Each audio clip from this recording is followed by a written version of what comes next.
Hey everyone, welcome back. Today's story comes from Strange Stories from a Chinese studio by Songling. This one's a tale about same-sex love, and it's called Feng Sanniang. So, let's dive into it. Back in ancient China, in a place called Yuyang, there lived a young woman named Feng Sanniang. We'll just call her Fan.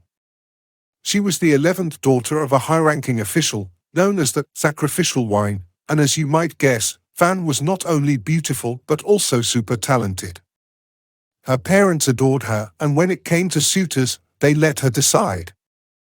But for some reason, Fan just couldn't find anyone she liked. Now, one day, during the Ghost Festival, a bunch of nuns at the Shuimo Temple were hosting this huge event called the Yulanpen Assembly. Think of it as a big spiritual gathering. The place was packed with people, including lots of young women, and Fan was there too, enjoying the festivities. As she was wandering around, she noticed this girl, about 15 or 16, who kept following her and glancing at her like she wanted to say something. Fan looked closer and realized this girl was a total beauty, the kind that's hard to look away from. Fan was instantly drawn to her, so she turned around and stared right back. Then the girl smiled and spoke. Aren't you Feng Sanniang? Fan nodded. Yeah, that's me. The girl replied. I've heard so much about you. Everyone says you're both talented and beautiful, and they weren't lying. Curious, Fan asked for her name and where she lived. The girl smiled again and said, My surname's Feng, and I'm the third daughter in my family, but you can just call me Sanniang. I live in a village not too far from here. Then, out of nowhere, Sanniang hooked her arm around Fan's, and they started chatting and laughing like they'd known each other forever. Sanniang's words were soft and sweet, and the more they talked, the more they felt this deep connection. Fan was absolutely smitten. After a while, Fan asked, How come you're here alone? Didn't anyone come with you? Sanniang replied. Both my parents passed away when I was little. It's just me and an old servant at home, so I couldn't bring anyone with me. Eventually, it was time for Fan to go home, but Sanniang just stood there, staring at her with tears in her eyes, clearly not wanting to say goodbye. Fan felt the same. She didn't want to leave either. So, she invited Sanniang to come visit her at her house. But Sanniang hesitated, saying, You come from a wealthy family, and we're not related. What will people think? Still, Fan insisted. Sanniang finally agreed but said, Maybe some other day. Before parting, Fan took off one of her gold hairpins and gave it to Sanniang. In return, Sanniang removed a green hairpin from her own hair and handed it to Fan. After Fan got home, she couldn't stop thinking about Sanniang.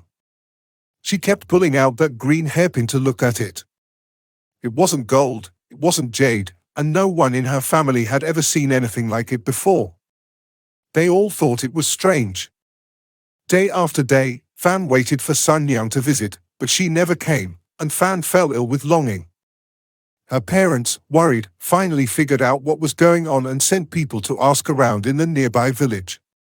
But no one had ever heard of anyone named Feng Sanniang. By the time the Double Ninth Festival rolled around in September, Fan had grown pale and weak from her illness.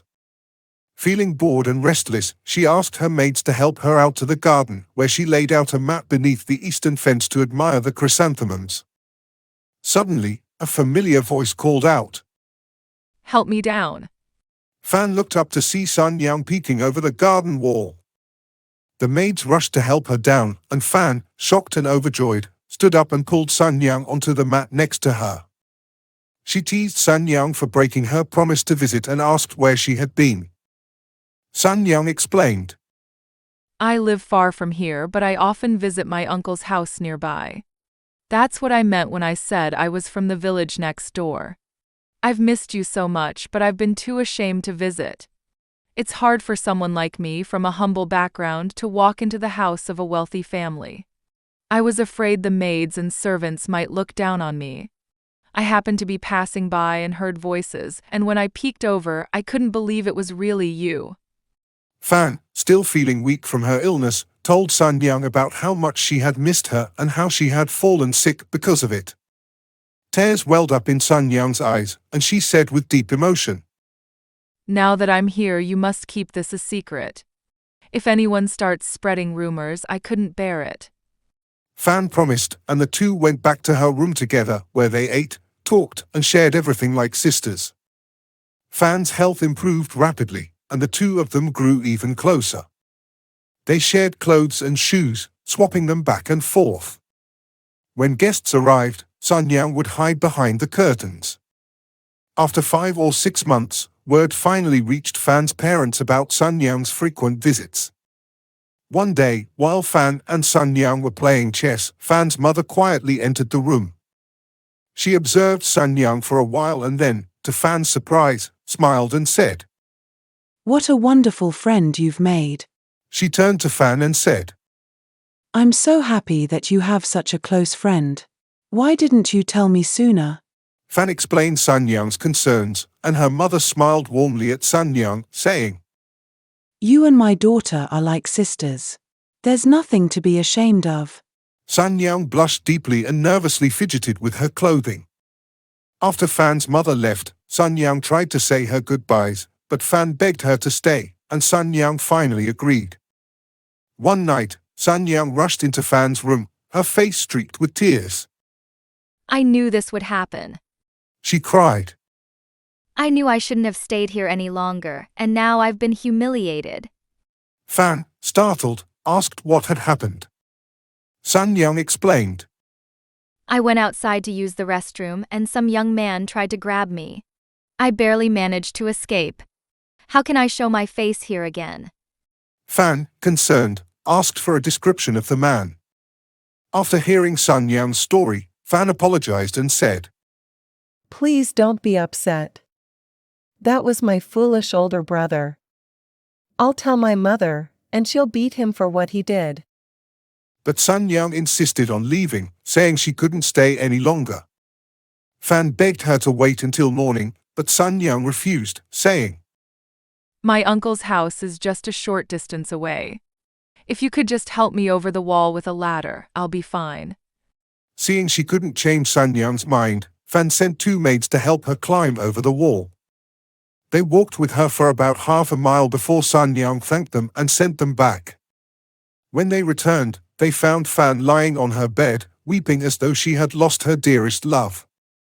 A few months passed, and one day, Fan's maid went to the East Village on an errand. On her way back, she saw Sanniang walking with an elderly woman. Delighted, the maid hurried over to greet her.